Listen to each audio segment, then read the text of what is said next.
Bueno, pues nada, buenas tardes a todos, a todas. Vamos a empezar la octava sesión ya de este curso, que es el número 11. Llevamos 11 años con esto. Entonces hoy va a ser nuestra compañera Almudena la que nos va a hablar de la premio Nobel Annie Ernaux, y bueno, sobre ella vamos a ir viendo pues un poco su vida, su trayectoria literaria, los temas de los que trata y bueno, algunos textos que ella ha escogido para esta sesión. Así que nada, cuando quieras, Vale, Almu. perfecto. Bueno, contaros un poco por qué había seleccionado a esta autora. Yo había leído La mujer helada y la verdad es que me sorprendió. Al final os diré, cuando compartamos impresiones, por qué me había sorprendido. Y bueno, como fue premio Nobel, dije, bueno, pues voy a investigar. La verdad que yo creo que es una gran aportación a lo que es el feminismo y sobre todo pues su visión, ¿no? Lo estábamos comentando antes, ¿no? Del estereotipo de la mujer autómata, ¿no? En varios textos que aparecen es como, bueno, papel cero y autómata, no sé. Acercamiento a su vida. Nació en Normandía, creció en una pequeña ciudad donde su familia regentaba un pequeño café-tienda. Me he parado mucho en estos aspectos de su biografía porque está muy relacionado con su enfoque social autobiográfico, ¿no? Y con su intencionalidad. Situación que le va a marcar su obra. En Normandía pasó su infancia y adolescencia. Desde joven experimentó sentimientos de vergüenza social. Es curioso, ¿no? Que luego lo vamos a ir viendo en cada uno de los textos, al compararse con compañeros de familias más acomodadas, tema que va a influir profundamente en su escritura y de hecho en el discurso de premio Nobel pues hace esta referencia a qué es lo que le llevó a escribir. Es una compañera, filóloga, en letras modernas en la Universidad de Rouen y Burdeos, y se formó como docente para mantenerse sin depender de otros. En la década de los 70 trabajó como profesora de francés en educación secundaria y más tarde en el Centro Nacional de Educación a Distancia, donde llegó a ser catedrática de lenguas modernas. Se casó con un cinematógrafo, Philippe Arnaud. Bueno, en Francia heredan ahí el apellido de su esposo, con quien tuvo 2 hijos y posteriormente en los 80 se separó. Desde mediados de los años 70 vive en la periferia de París, donde continuó su labor literaria. Annie Ernaux es la gran cronista de la vida social y cultural de la época, conocida por su obra autobiográfica que explora memoria personal, identidad, clases sociales y vida continua. Bueno, perdonad, es que se me están poniendo las gafas porque no son mías, son de Ana porque se me habían olvidado. O sea, con un estilo claro y preciso. Una de las voces más importantes de la literatura contemporánea, desde su primer libro, Los armarios vacíos, su escritura se caracteriza por un estilo directo y preciso. Y bueno, más que directo y preciso, yo diría frío, seco. Es como una ducha de agua fría en cada palabra. No mide un mínimo sentimiento, porque ves la profundidad y de repente ves que no lo está tratando con sentimiento, ¿no? Alejado de lo ornamental, más que ornamental, por eso os decía, ¿no? Ese sentimiento, alejado de cualquier tipo de sentimiento, con el que explora la memoria personal como reflejo de la memoria colectiva. Gran parte de su obra es autobiográfica, pero va más allá de ese yo individual. Analiza temas como la clase social, la educación, la condición femenina, el deseo, la vergüenza, el paso del tiempo y los cambios sociales en Francia durante el siglo XX. Ella misma definió su escritura como una forma de autosociobiografía, y lo vamos a ver incluso en los propios títulos, ¿no? Eso que le impactó, que le influenció a ella y que sentía vergüenza social, pues lo va a plasmar después como una herramienta de transformación social. Entre sus libros más destacados se encuentra El lugar, una mujer, de la que he seleccionado textos, Pura pasión, El acontecimiento y Los años, que ha sido considerado como uno de los libros más influyentes. En 2022 justo 2 años antes que estábamos comentando, ¿no?, de su fallecimiento. Es que era una mujer, vamos, de una belleza natural que parece que no habían pasado los años que me estabais comentando, pero murió, sí, es que, vamos, estaba estupenda. Recibió el Premio Nobel de Literatura por el coraje y la agudeza clínica con que desvela las raíces, los extrañamientos y las restricciones colectivas de la memoria personal. En cuanto a su trayectoria literaria, es un estilo narrativo marcado por el carácter autobiográfico, la memoria y sobre todo aspectos de la sociología. Incluso un hecho personal, como veremos más adelante, influenció una obra que fue su propio aborto personal. Ella misma ha dicho que su escritura se sitúa entre la literatura y las ciencias humanas y que intenta capturar no solo su vida personal, sino también cómo esta encaja en un contexto social más amplio. Arnaud decía: el hecho de haber vivido algo, sea lo que sea, otorga el derecho imprescindible de escribir sobre ello. No existe una verdad inferior, pero es que su verdad es la propia dureza de cómo enfoca esa situación social, desde mi punto de vista por lo menos. Sus inicios y evolución. Su primer libro, Les Armoires, Los armarios vacíos. Eso es. En el que comienza a explorar el choque entre su origen rural y su nueva vida como estudiante y profesional. En él también narra su experiencia con un aborto clandestino en 1974, antes de que este fuera legalizado en Francia, pues eso, además pionera, ¿no? Rupturista en la época. Vamos. Ella era del 40, ¿no? O sea, tenía 24, sí, 24 años. Tenía, ¿no? A lo largo de su carrera ha desarrollado lo que muchos estudiosos y ella misma denominaron autosociobiografía, textos en los que se combinan vivencias personales con análisis social. Algunas obras emblemáticas de las que vamos a ver fragmentos son Laplace, sobre la vida de su padre, Anne Femme, sobre su madre, La Femme Gelée, que es la que os contaba que a mí me impresionó. Y esa es la mujer helada. La mujer helada, sí. Eso es. Como decías tú que era tan fría. Total. Que te había chocado por lo frío que Total, sí. Sobre las tensiones de ser mujer, esposa y madre en la sociedad francesa. Passion Sin, relatos sobre una relación amorosa obsesiva. Les Années, que también tenemos fragmentos, considerada su obra maestra, es una autobiografía colectiva que traza la historia social y cultural de Francia desde la posguerra hasta el 2007. En muchos de sus libros aborda temas que en su momento eran considerados tabú, así el aborto, la vergüenza de clase, la enfermedad que hacía referencia al Alzheimer de su madre, el amor, el deseo, la memoria personal o la condición femenina. Su escritura utiliza un lenguaje sobrio, preciso y clínico, pues parece sí, clínico, hasta un bisturí, ¿no? Entonces, ¿qué es? Es como muy naturalista, recuerda un poco a Zola, es así como Sin embargo, esas expresiones. Y bueno, y Camus, que es lo que ella decía, que decíamos antes.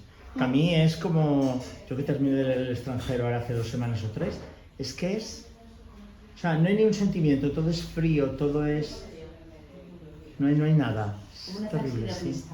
Sí, exacto, eso es. Oye, pero digo que el título que pone, que has dicho tú, el de su madre, yo no he salido de mi noche, O sea que ahí parece que hay un poco de sentimiento, ¿no? Como bueno, en el título, pero...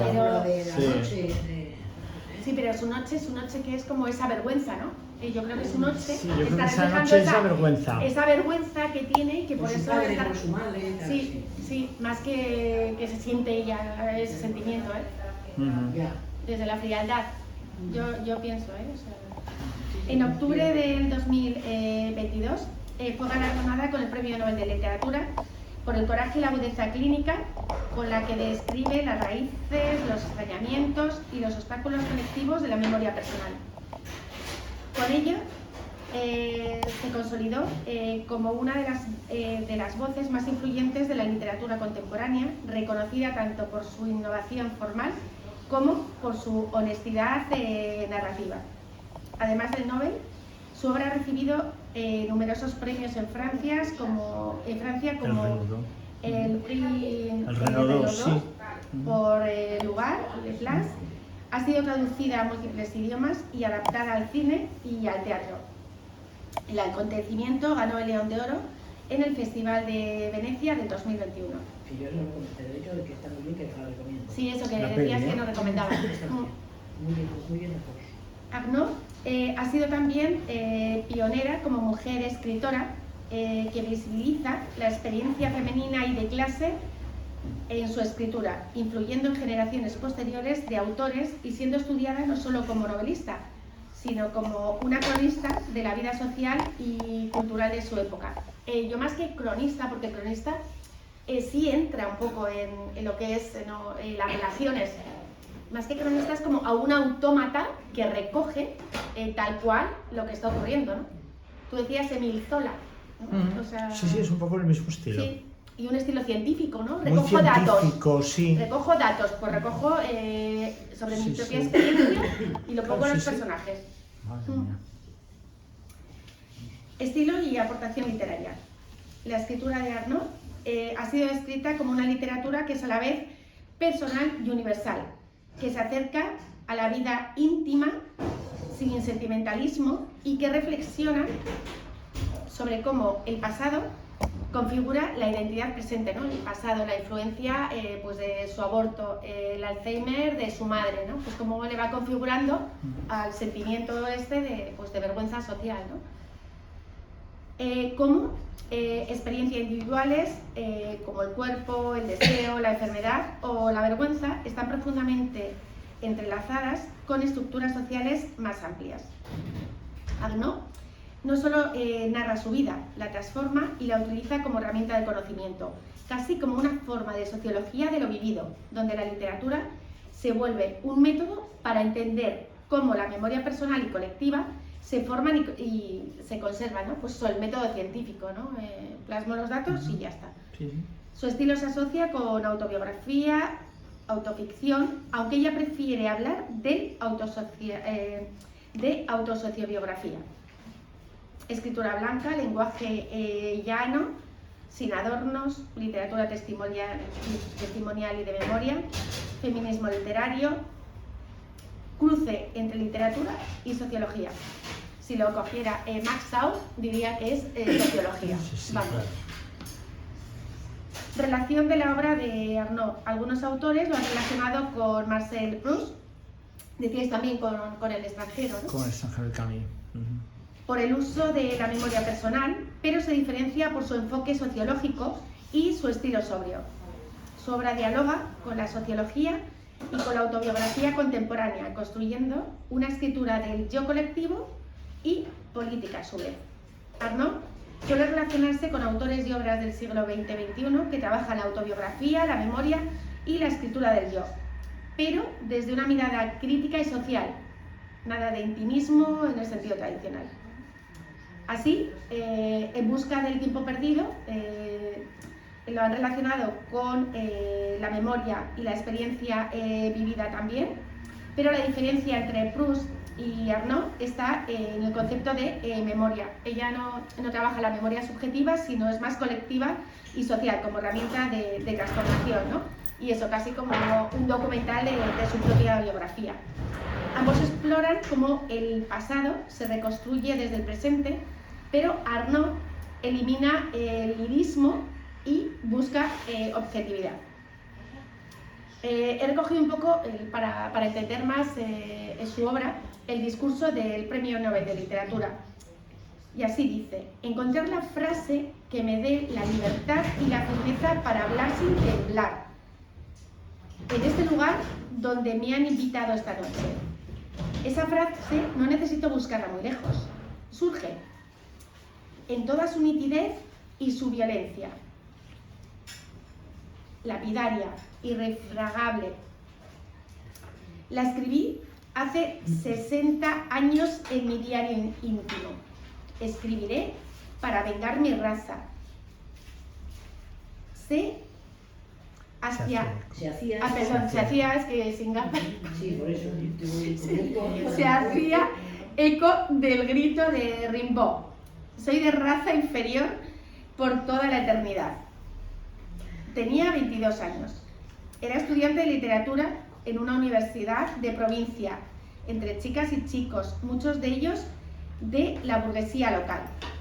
Orgullosa e ingenuamente pensé que escribir libros, convertirme en escritora al final de una estirpe... ¿Quieres probar estas? Pues, Igual que son muy fuertes. Te las pones abajo para mirar hacia arriba y que no te condicione lo lejos. Ay, perfecto. Sí, gracias. Aquí. Ay, es verdad, sí, porque si no me mareo. Si no vale, te vale. Bien. Ay, qué bien. Que son progresivas. Esas no. Vale.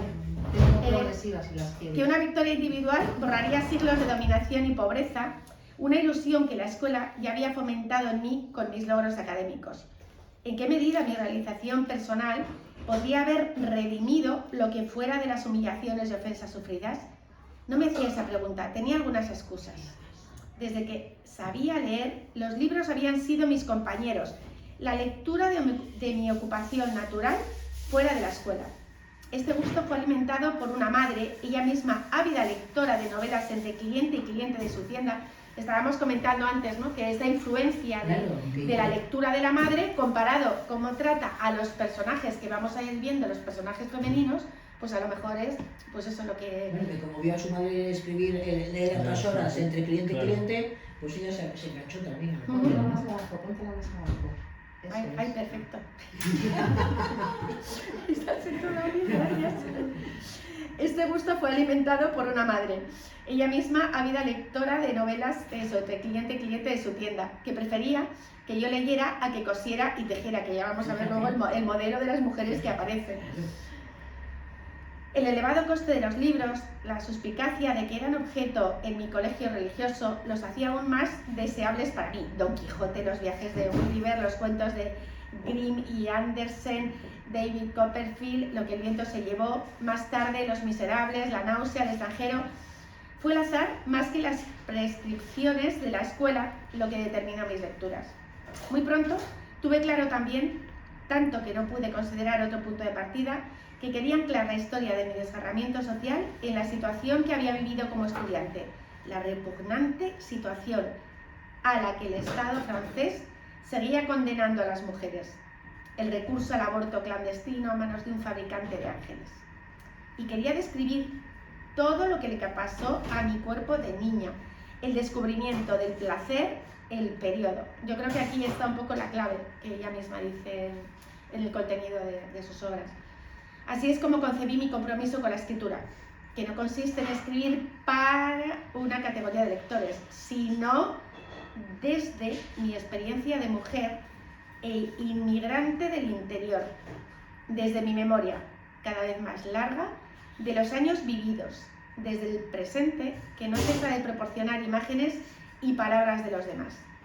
Este compromiso, como prenda de mí misma en la escritura, se apoya en la creencia convertida en certeza de que un libro puede contribuir a cambiar la vida personal, a romper la soledad de las cosas sufridas y enterradas, a pensar de otra manera.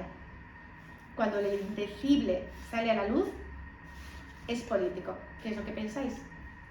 Fenomenal, fíjate, estoy viendo todo esto, la violencia de la mujer, lo de ella, digamos, lo que se le pegaban, les pegaban, les mataban, todo eso, y no pasaba nada.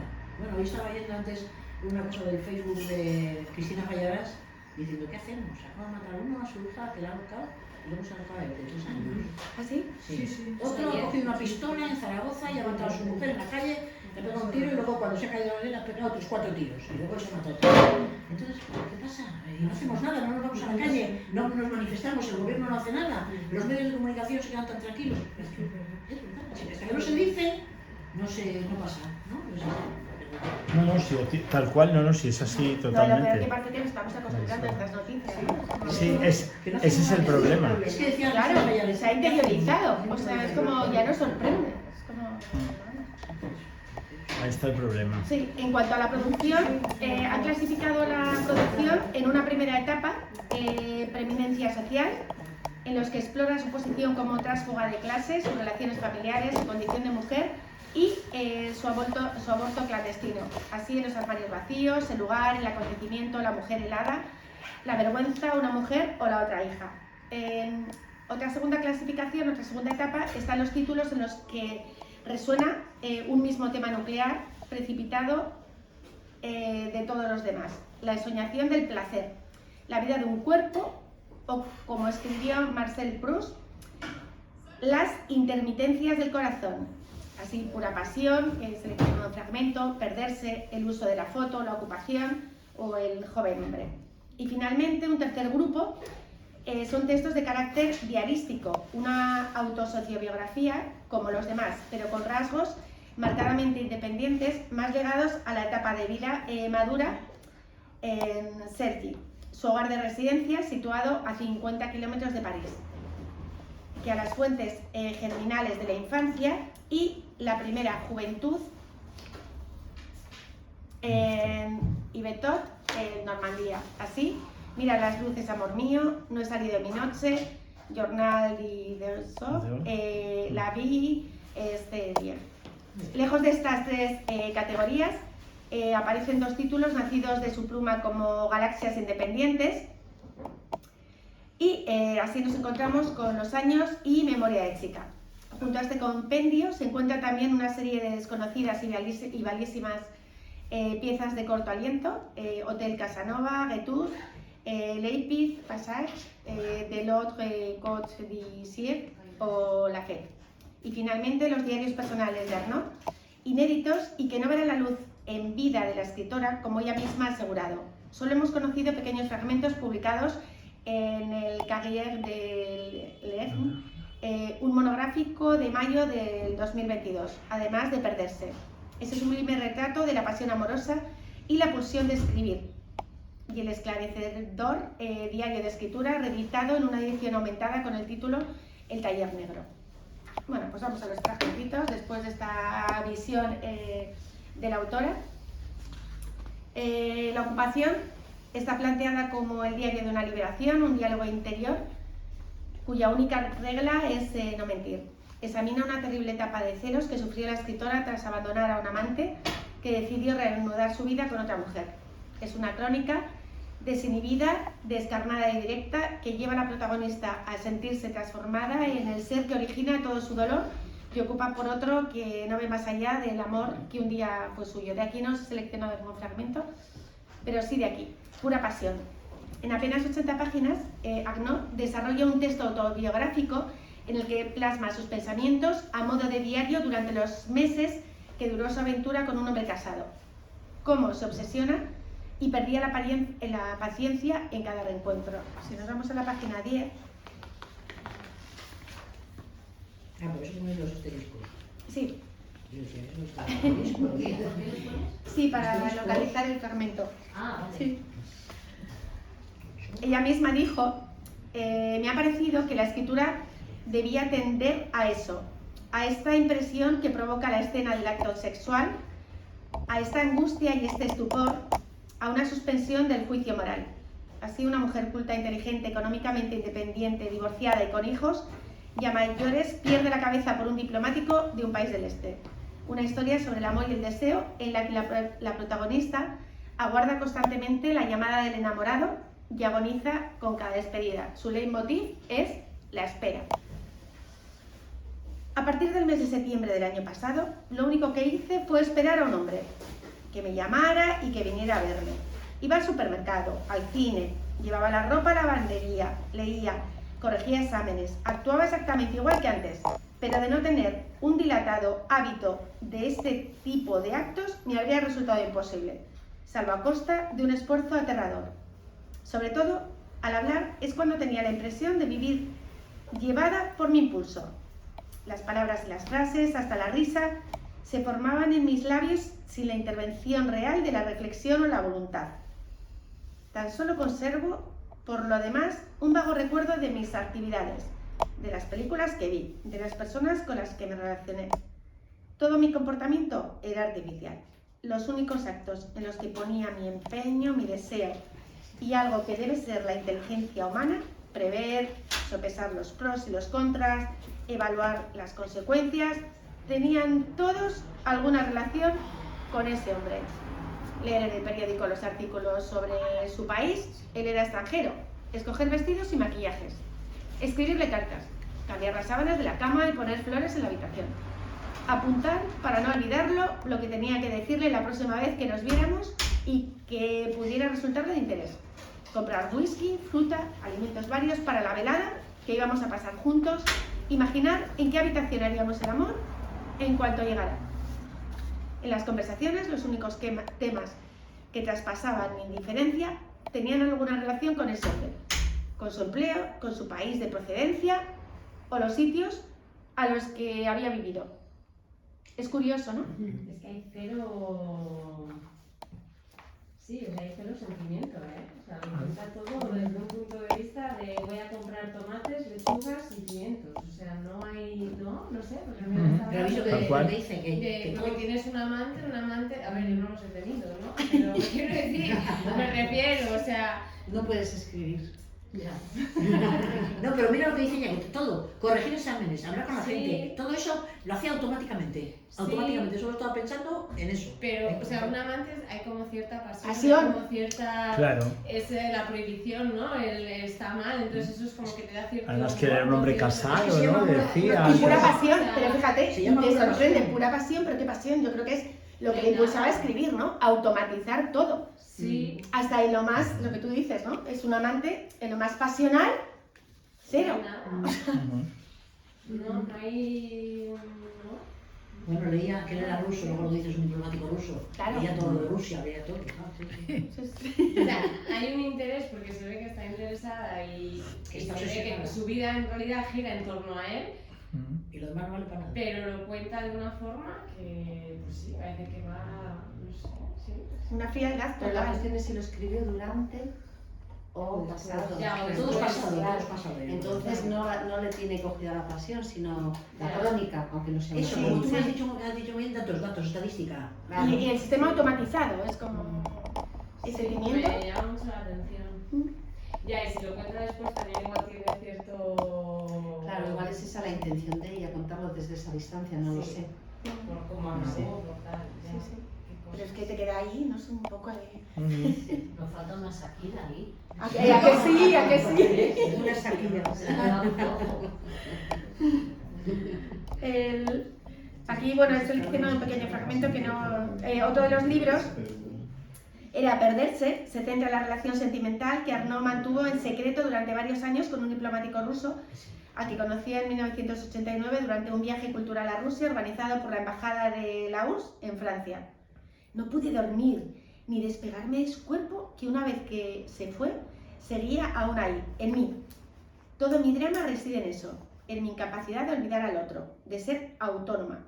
Soy porosa a las frases, a los gestos de los demás. Incluso mi cuerpo absorbe el otro cuerpo, contaba la propia escritora, quien además confesó que nunca supo de las actividades reales de su amado. Es que A lo mejor no nos pilla y todo. Me ha encantado, porosa. Sí. A otro cuerpo, qué bonito. Pues es que es curioso porque eso sí refleja, Sí, o sea, sí, en verdad. una La frase pasión. es sí, vulgar, Pero ahí está hablando, no está escribiendo. No, claro. Y sin embargo en esas 80 páginas es como un hielo. Claro, pero es que yo creo que aquí es lo que le lleva a escribir. Sí. La intención que tenía ella de escribir. Claro, Pues cobra no la relación, cobra no. todo el sentido de la obra, pero sabiendo eso, Claro. Claro. ¿sabes? Sí, O sea, sí. sabiendo eso. Sí, sí. Qué fuerte.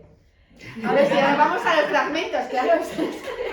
Dinos la página, porque como estás pasando acá para allá. Sí, sí, no, esta no, esta aquí ya, la 6. Vale, gracias. El acontecimiento. Al salir de la consulta me enojé conmigo misma por haber echado a perder mi última posibilidad. No había sabido jugar a fondo el juego que exigía el hecho de burlar la ley. Hubiera bastado con un suplemento de lágrimas y súplicas, con una mejor representación de la realidad de mi desasosiego, para que él accediera a mi deseo de abortar. Al menos así lo creí durante mucho tiempo, sin razón quizá. Solo él podría decirlo. Por lo menos trató de evitar que yo muriera de una septicemia. Ni él ni yo pronunciamos la palabra aborto ni una sola vez. Era algo que no tenía cabida dentro del lenguaje. Ayer por la noche soñé que me encontraba en la situación de 1963 y que buscaba una forma de abortar. Al despertarme, pensé que el sueño me había devuelto exactamente al momento de postración e impotencia en el que entonces me encontraba. El libro que estoy escribiendo me pareció de pronto un intento desesperado, de la misma manera que cuando alcanzamos el orgasmo tenemos como en un flash la impresión de que todo está ahí. El recuerdo de mi sueño me persuadía de que había obtenido sin esfuerzo lo que de forma infructuosa intentaba encontrar con las palabras, lo cual hacía inútil mi escritura. Pero en ese momento en el que ya ha desaparecido la sensación que he tenido al despertarme, la escritura vuelve a ser una necesidad todavía más fuerte al estar justificada por el sueño. Las dos chicas a las que consideraba mis amigas en la residencia se habían marchado. Una se encontraba en el sanatorio de los estudiantes de Saint-Hilaire-du-Tibet y la otra estaba preparando un diploma de psicología escolar en París.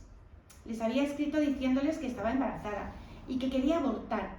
No me juzgaban, pero parecían asustadas. No era precisamente el miedo de los demás lo que yo necesitaba, y además no podían hacer nada por mí. Era lo que comentábamos, ¿no? Que hay una película, yo no la he visto, del 2021, dirigida por Audrey Diwan, en el que tú habías visto, que me comentabas que refleja mucho la... Es que yo ahora se me lo estaba leyendo, Sí. El miedo de las demás, porque el miedo, claro, es una película que está muy bien, porque no quieren, porque había la ley francesa, castigaba a las cómplices. O sea que si alguien sabía que alguna de sus amigas le había mandado a un médico o tal, se la iba a la cárcel. Entonces por eso está hablando del miedo de las amigas. Eso es mejor en la película. Se ve mejor, ¿no? Sí. Y la película está muy bien, ya os digo, porque siempre cuando ves una película después de haber leído el libro, casi siempre te decepciona, ¿verdad? Pues aquí no, aquí yo creo que está, como está fría. Claro, sí, tal cual. O sea, Sí. muy bien. Vamos a ver otro fragmento de El lugar. Teníamos todo lo que necesitábamos, es decir, comíamos hasta saciarnos. La prueba es que se compraba carne 4 veces a la semana. Se estaba caliente en la cocina y en el café, las únicas habitaciones en las que hacíamos vida. 2 trajes, uno para los días de cada día, otro para los domingos. Cuando el primero estaba gastado, el de los domingos pasaba a los días de cada día. Yo tenía 2 batas de colegio. A la chiquilla no le falta de nada. En el pensionado no podían decir que yo fuera menos que las demás. Yo tenía tanto como las hijas de los agricultores o del farmacéutico. Lo mismo en muñecas que en gomas de borrar, sacapuntas, zapatos de invierno forrados, rosario y misal. Ya sabéis que he hecho el libro para ir a misa. Sí. Pues si sois tan jóvenes que no os acordáis. No. Pudieron hacer mejoras en la casa. Suprimieron todo aquello que recordaba los viejos tiempos, las vigas vistas, la chimenea, las mesas de madera y las sillas de anea. Con su papel pintado de flores, su mostrador barnizado y brillante, las mesas y los veladores, imitación de mármol, el café quedó limpio y alegre.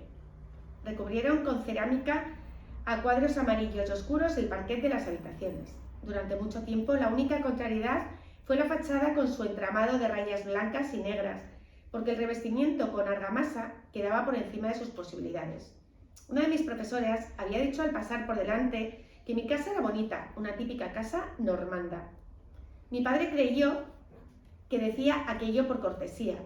Aquellos a los que les gustaban nuestras cosas antiguas, la bomba de agua en el patio, el entramado normando, seguramente querían impedir que tuviéramos esas cosas modernas que ellos ya tenían, agua corriente en el fregadero y un edificio blanco. Pidió prestado para hacerse propietario de la casa y del terreno. Nadie de la familia lo había sido nunca. Bajo la felicidad, la crispación de haberse ganado una buena posición con uñas y dientes. No tengo 4 brazos, ni un minuto para ir a ningún lado. Yo. La gripe la paso en pie, trabajando, etc. La cantinela de siempre. Mirad cómo describe, ¿no? Que siempre la vergüenza, ¿no? De cómo ve su casa, y sin embargo en Normandía las casas son preciosas con ese estilo, que no me acuerdo cómo se llama. El entramado ha dicho, ¿no? El entramado, sí, pero tiene entramado, ¿cómo se llama? Que ahí me sale en francés. Sí, Le Maison à Colombage. Sí, no sé, hay aparte ¿Como de tiene como un palomares? estilo... Sí, son ¿Como tipo palomares? Sí. Colombes, paloma. Claro, Claro. sí. Es un estilo peculiar, pero ella se siente avergonzada, ¿no? Bueno, y lo que dice la madre, supongo que será la madre, no tengo 4 brazos, Claro. yo no tengo nada, y a la gripe la paso de pie, trabajando, trabajando, sí. trabajando, para que la niña lo tuviese Claro. todo. Claro. La chiquilla no le pasa parte de nada, dicho. Claro, sí. Vamos a ver otro fragmento de la vergüenza. La urbanidad era el valor dominante. Era el primer principio del juicio social. Consistía, por ejemplo, en corresponder a una comida, a un regalo, observar estrictamente el orden de edad en las felicitaciones de Año Nuevo, no molestar a la gente yendo a sus casas sin avisar y haciéndoles preguntas directas, no hacer afrentas rechazando una invitación o el dulce que te ofrecen, etc. La urbanidad permitía estar a bien con la gente y no dar pie a comentarios. No mirar dentro de las casas cuando se pasaba por el patio comunal no significaba que no se quisiera ver el interior, sino que no se quería que te pillaran intentándolo. Los saludos en la calle, los buenos días que se daban o se denegaban, la forma de llevar a cabo o de no llevar a cabo ese rito, con distancia o jovialidad, deteniéndose para estrechar la mano y decir algo, o por el contrario, seguir caminando, eran objeto de una atención puntillosa, de apreciaciones. No me habrá visto, o tendría prisa. No se perdona a quienes niegan la existencia de los demás no mirando a nadie. Considerada como una barrera de protección, la urbanidad resultaba inútil entre marido y mujer y entre padres e hijos. Incluso era considerada como una hipocresía o una maldad. La rudeza, el mal humor y el hablarse a gritos constituían las formas habituales de la comunicación familiar. Ser como todo el mundo era el objetivo general, el ideal que debía alcanzarse. La originalidad pasaba por excentricidad, incluso como la señal de estar chiflado. Todos los perros del barrio se llamaban Toby o Bobby. En el café colmado vivimos en medio de la gente, que es como llamamos nosotros a la clientela. La gente nos ve comer, ir a misa, al colegio, nos oye cuando lavamos en un rincón de la cocina o cuando hacemos pis en el orinal. Esta exposición continua nos obliga a mostrar una conducta respetable. No hay que insultarse ni decir tacos, ni tampoco hablar mal de los demás. A no manifestar ninguna emoción, ya sea de alegría, de cólera o de tristeza. A disimular todo lo que pueda ser objeto de envidia o curiosidad, o podría ser contado. Sabemos muchas cosas sobre los clientes, sus recursos y su forma de vida, pero damos por sentado que ellos no deben de saber nada sobre nosotros o lo menos posible. Así, delante de la gente está prohibido decir cuánto ha costado un par de zapatos, quejarse de dolor de tripa o decir las notas que se han sacado en el colegio. De ahí la costumbre de arrojar un trapo sobre la tarta comprada en la pastelería o la de deslizar debajo de la mesa la botella de vino cuando llega un cliente. De esperar a que no haya nadie para discutir. Si no, ¿qué van a pensar de nosotros? Bueno, Es terrible. Eso es tal cual, o sea, tal cual. Lo de no mostrar ningún sentimiento, eso en toda la parte de Europa, que es eso, París, que ya está al norte, Inglaterra, Dinamarca, todos esos países de ahí de arriba, eso sí es pura frialdad. Entonces, claro, es normal que, claro, ellos sabían de los clientes que iban, porque bueno, era lógico, claro, los clientes hablaban y tú pasas y claro, lo oyes, o te cuentan algo cuando van a pedir o lo que sea, pero luego se ve claramente que ellos, claro, no tenían por qué saber nada de ellos. Quitando Irlanda, ¿no? Los pubs irlandeses, que es el sitio Que de son- reunión común Sí. de muchas generaciones, jóvenes, mayores. Claro, pero porque Irlanda es otra historia, sí, Irlanda es completamente distinta, pero porque tiene otra cultura, aunque sea de ahí, pero el resto... Pero también de pueblo Horrible. pequeño, de pueblo pequeño. Y de pueblo Me ha saludado, pequeño. Me ha saludado, porque no me había saludado, tenía prisa, no me ha visto. claro, sí. Sí, pero Bueno. es verdad, yo por ejemplo en París, con un crío pequeño que tenía 6 años y medio, le vi como, estábamos en un autobús y le vi como que hacía, no un gesto, pero, y entonces le pregunto y resulta que su abuela estaba sentada al final del autobús y apenas hicieron un gesto leve. y yo no era capaz de entender, o sea, una frialdad tremenda y una corrección absoluta, sin ningún tipo de fusividad, ni siquiera, aunque no fuera algún gesto de cariño, nada. Y tenía 6 años y medio el niño, eso ya lo tenía grabado. ¿Pero le hizo la cara de qué? ¿De dolor o de al niño? ¿Por qué te llamó la atención? Porque hizo así, pero era un gesto, es como decir, no estaba distraído, no estaba, y de repente le vi que sí fijó la cara, pero no dijo ni así, ni nada, hizo un gesto como justito de reconocimiento de alguien. Y luego supe por él que era su abuela.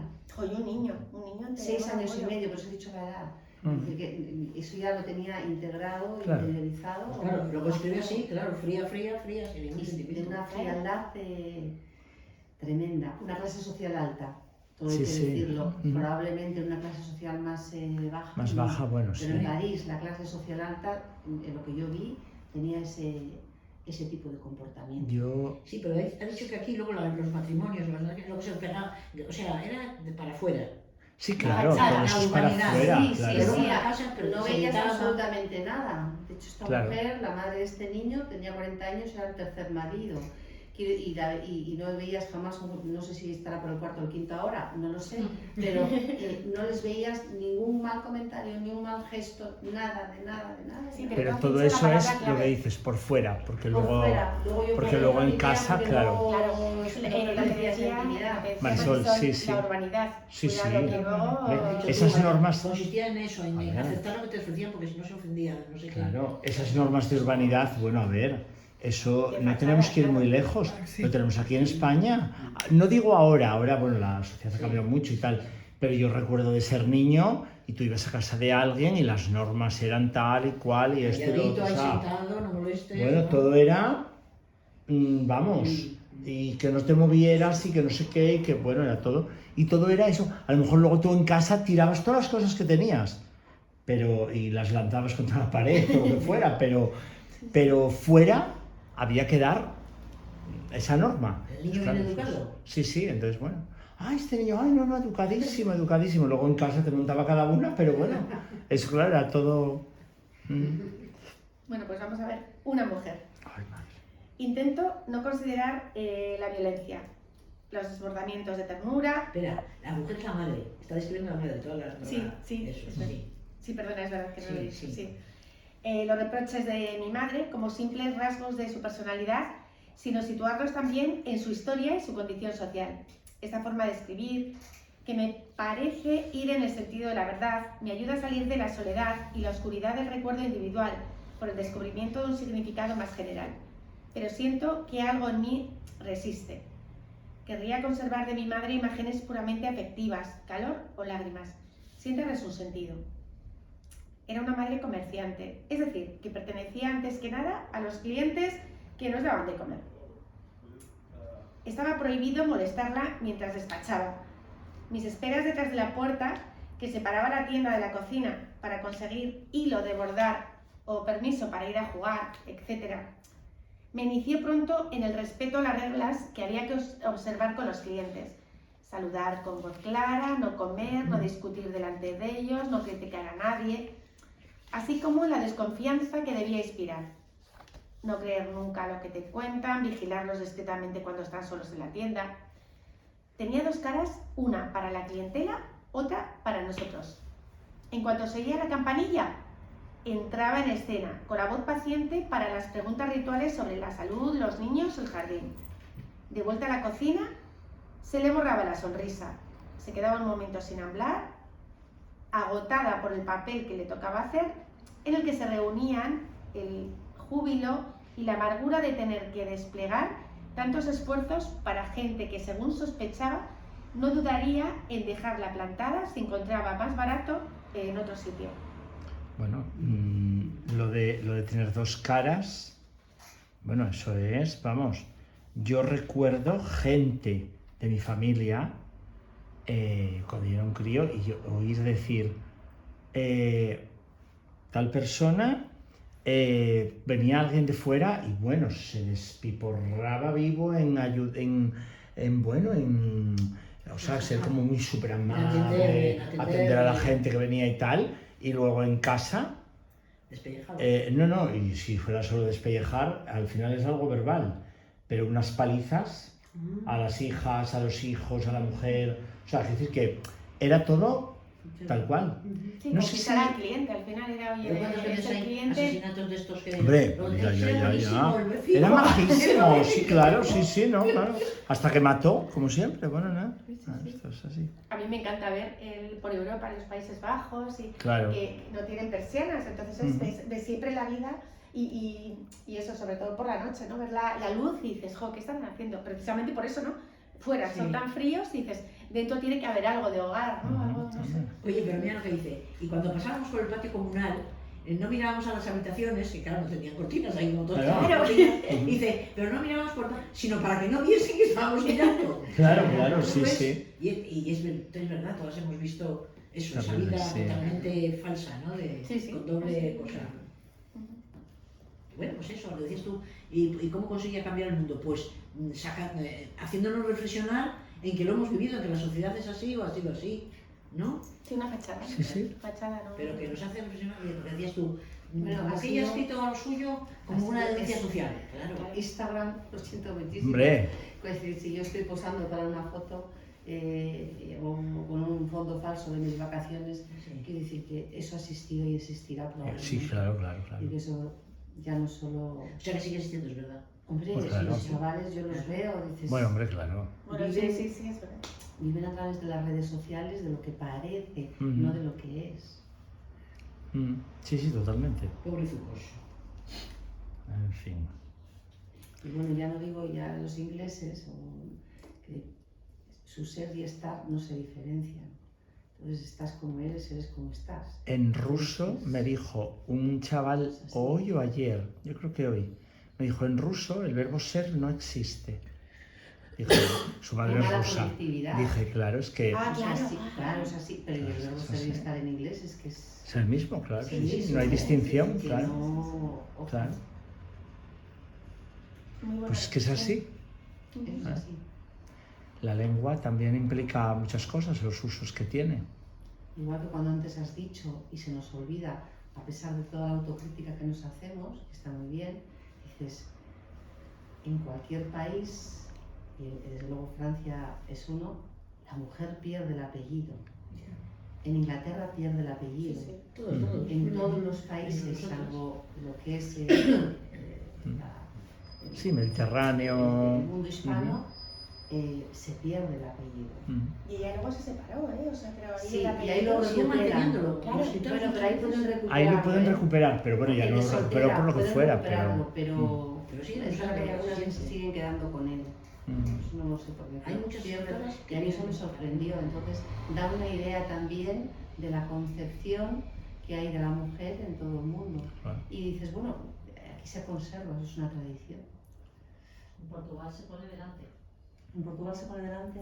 Ajá. ¿Quieres decir en los hijos cuando nacen? Los No. hijos. Ah, Sí. Portugal, con una ¿Pero desde hace portuguesa. mucho tiempo o de...? Los años que vienen mis hijas, no, alguno más. Habría que ver desde cuándo. Oye, porque pero también, pierde- al fin y al cabo han estado las Coronas Unidas. Pero pierden el nombre del... O O sea, sea, aquí se puede elegir. ¿adquieren el nombre del Mm. marido? Ah. ¿Alguna? no, Erika. Erika. ¿El nombre también ahí no lo sé? Estoy Ahora. mirándolo. Ah, Lo sé por una amiga, porque Pero de eso ahí... no- Ella nació portugués y Eso, tiene el eso. apellido de la madre. De la interesante. Y Pero ya del se ha padre me quitado la imagino que costumbre de también, tener los dos. después. Sí, o solo solo se- después, pero primero es de la madre. ¿Puedes tener los dos? Estoy mirando desde Eso ha cuándo. cambiado. Y además es lógico. Aquí nos dice la compañera que eso ha cambiado en Francia. Ah, mira. Ajá. Ah, Cuando yo estaba, claro, cuando yo estuve eran hace 30 años y no. Claro, sí, en 30 años han pasado muchas cosas. Ah, bueno, no, pero Hombre, bueno. ya sabéis que aquí también se puede escoger, claro. Sí, ahora sí. ahora sí. Sí, en Francia ahora Sí, puedes sí. ponerte el nombre de, o sea, el apellido del padre, el apellido de la madre, Sí, sí, los por dos eso. apellidos, pues haz lo que quieras. Sí, sí. Mm. Sí, sí. Puedes mantener, la mujer puede mantener su apellido de soltera que le llaman, puede hacer lo que quiera. Oye chicos, no nos vamos para los archivadores, los investigadores el día de mañana. Bueno, Porque Te seguido vuelves loco, claro, ¿no? ya me entendéis, como se apellidaban de esa manera, siempre como el padre, Claro, muy hacer fácil. un estudio en un archivo. Era muy fácil hacer un una cosa estudio, parroquial, claro, pero- pero un árbol pero ahora, pero ahora... con eso vale un poco. Bueno, Nada. ya está, nosotros no nos va Bueno, a pasar. pues nada, sí, sí. No tenemos que investigar nada. Mm. Bueno, pues vamos a leer un fragmento de los años. Sí, que decías que era como la obra más, sí, más famosa. valorada, sí. Más valorada. ¿Qué página querida? La 11. La 11. Vale. Con una cita. 1932. O sea que hace un siglo, casi. ¿1932 qué? Lo de los apellidos en Portugal. Primero el materno, luego el paterno desde Pues ya tiempo, 1932. Me encanta. Anda, Ujú. no sé. Portugal siempre por delante. Incluso los Sí, que tienen sí. doble Y los nacionalidad los tienen despreciamos. distintos apellidos en cada Los región. Y son vale mucho más que nosotros. Hombre, ya te digo. Fíjate. Pero bueno, que pueden elegir. Ujú. Ujú. Bueno, recoge una cita de Ortega y Gasset. ¿La cita es de ella? O sea, ¿está en la es de novela? Ortega, sí, está en la novela. Bueno, bien, bien. La historia es la realidad del hombre, no tiene otra. Ese hombre masa es el hombre previamente vaciado de su propia historia, sin entrañas de pasado, ¿no? Que por eso habla ella también de la urbanidad, ¿no? Ujú. Es una foto sepia, ovalada, pegada en el interior de una carpetilla de ribete dorado, protegida por una hoja de papel gofrado transparente. Debajo, foto modern, Ridel, el Lebón, del 80. Un bebé rollizo y enfurruñado, de pelo moreno en forma de tirabuzón en la coronilla. Está sentado medio desnudo sobre un cojín en el centro de una mesa labrada. El fondo nubloso, la guirnalda de la mesa, la camisola bordada, remangada a la altura del vientre, la mano del bebé oculta el sexo. El tirante que se ha resbalado del hombro regordete, todo confluye en la representación de un amor o el angelote de un cuadro.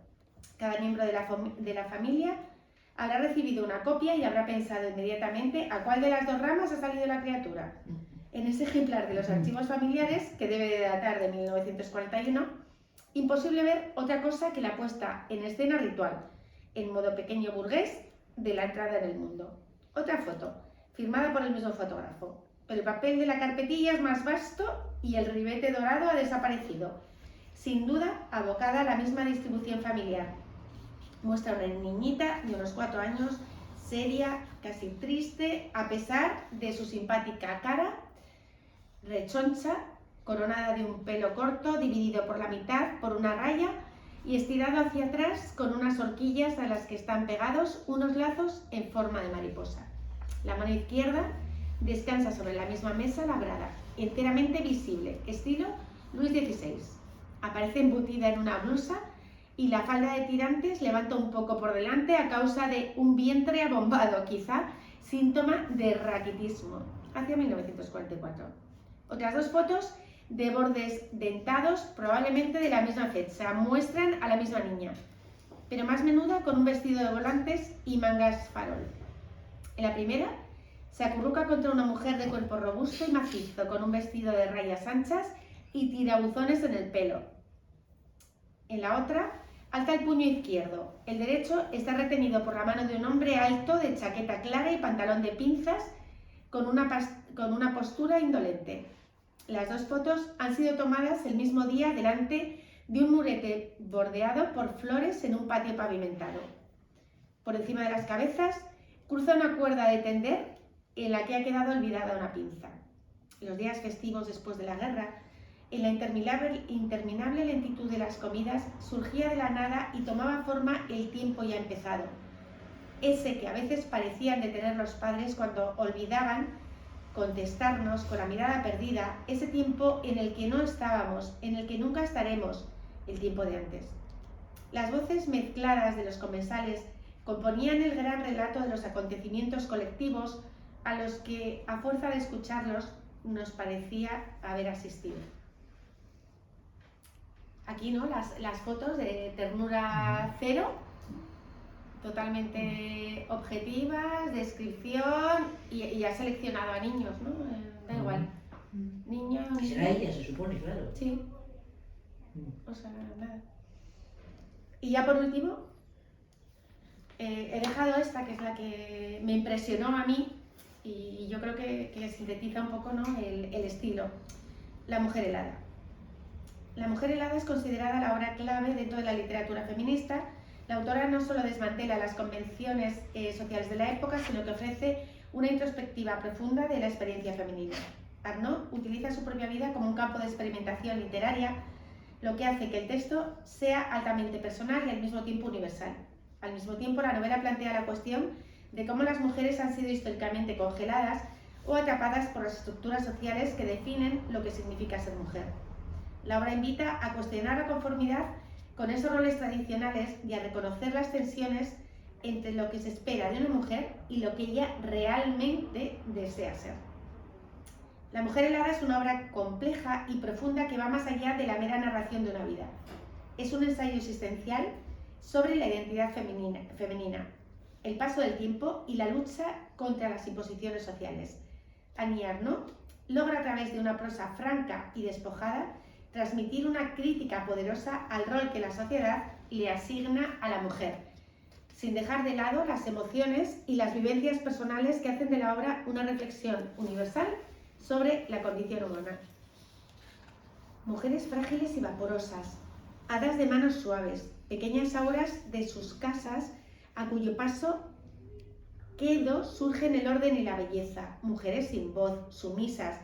Por mucho que busque, no veo tantas así en el paisaje de mi infancia. Ni siquiera el modelo inferior, menos distinguido, más ordinario, las frotadoras de fregaderos limpios como la patena, las cocineras de retales, las que llegan a buscar al niño a la escuela un cuarto de hora antes del timbre, con todas las tareas de la casa ya finiquitadas, las bien organizadas hasta la muerte. Mis mujeres, las mías, vociferaban todas, tenían el cuerpo descuidado, demasiado pesado, demasiado plano, dedos rasposos, caras sin pintar o al contrario, maquilladas como puertas, con grandes manchas rojas en mejillas y labios. Su ciencia culinaria se reducía al conejo a la cazadora y el arroz con leche más bien pegajoso, por cierto. No sospechaban que hubiera que limpiar el polvo a diario. Habían trabajado o seguían haciéndolo en el campo, en la fábrica, en las tiendas abiertas de la mañana a la noche. Estaban las viejas, a las que íbamos a ver el domingo por la tarde con los bizcochos de soletilla y la botella de aguardiente para el chorrito en el café. Mujeres negras y roídas por dentro, con las faldas que les huelen a mantequilla olvidada en la despensa. Nada que ver con esas viejecitas empalagosas de los libros de lectura, de niveo moño, que agasajan a sus nietos contándoles cuentos de hadas. Abuelitas se les llama. Las mías, mis tías abuelas, mi yaya, no eran mujeres fáciles. No les gustaba que nos precipitáramos en su regazo. Habían perdido la costumbre. Justo un beso al llegar y otro de despedida. Después del invariable, has medrado, ¿no? O ¿ya me aprendes algo en la escuela? No tenían mucho más que decir. Con mis padres hablaban en el dialecto de la región, a propósito de la carestía de la vida, de los alquileres, de los metros cuadrados útiles, de los vecinos, y de vez en cuando me miraban entre risas. Está la tía Caroline, la de los domingos de estío. Vamos a su casa en bici, por caminos llenos de baches y cubiertos de barro al menor chaparrón. El quinto pino con 2 o 3 granjas a ras del herbaje en el llano. Corremos el pestillo sin convicción, nunca está en casa la Caroline. Habrá que ir a ver a la vecina, a preguntar. Por fin la encontramos colgando las cebollas en manojos o echando una mano en el parto de una vaca. Entraba en la casa, removía las ascuas de la cocina, partía unos palos para la lumbre, nos hacía la cena, huevos escalfados, pan y mantequilla, licor de angélica. La contemplábamos con admiración. Estás como un roble, Caroline. ¿No te aburres? Caroline, no Caroline, que es francés, perdonad que me he equivocado. La contemplábamos con admiración. Estás como un roble, Caroline. ¿No te aburres? Ella se reía, replicaba. ¿Qué quieres? Si una le echa ganas, siempre hay tarea. Miedo a veces, así, de estar sola. Entonces se sorprendía. Cerraba los ojos a medias. ¿Qué coño me van a hacer a mis años? Escuchaba poco. Me iba a la charca, recorría el muro ciego de la casa reveteado por ortigas más altas que yo, daba la vuelta a los trozos de platos rotos, a las latas de conserva que la tía tiraba ahí, oxidadas, llenas de agua y bicho.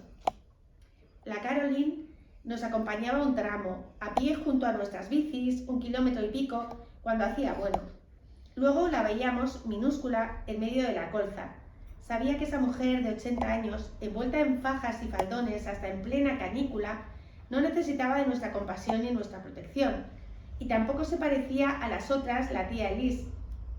Tambaleante de tanta grasa, pero viva. Un poco sucia, la verdad. Y yo que salía de debajo de la cama cubierta de pelusas pegadas al vestido como un encaje, o le daba vueltas y más vueltas a la cuchara toda pegajosa antes de decidirme a hundirla en la piel arrugada de la pera en almíbar. Y ella, mirándome sin entender, me decía: ¿qué coño te pasa que no comes? Y en medio de una tremenda carcajada apostillaba: lo que no mata engorda. Ni mi abuela, que vivía en una casucha entre la línea del ferrocarril y la maderera en el barrio de La Gaité. Cuando íbamos a verla, estaba remendando o cogiendo comida para los conejos o lavando a mano. Mi madre se ponía nerviosa. ¿Podría descansar un poco a tu edad? Esos reproches horripilaban a mi abuela. Unos años antes, escalaba hasta las vías del tren agarrándose a las hierbas para vender manzanas y sidra a los soldados americanos del desembarco. Rezongaba, luego traía el cazo del café hervido espumeante y al final echaba el chorrito de aguardiente en la taza vacía, sobre el fondo de azúcar que se había quedado pegado. Todo el mundo lavaba la taza con el aguardiente, removiendo suavemente. Hablan, una vez más, historias de vecinos, del casero que no quiere hacer obra. Me aburro, ningún descubrimiento en ciernes en esta casa pequeña y sin terreno, sin nada que comer o casi. La abuela sorbe con fruición el fondo de la taza.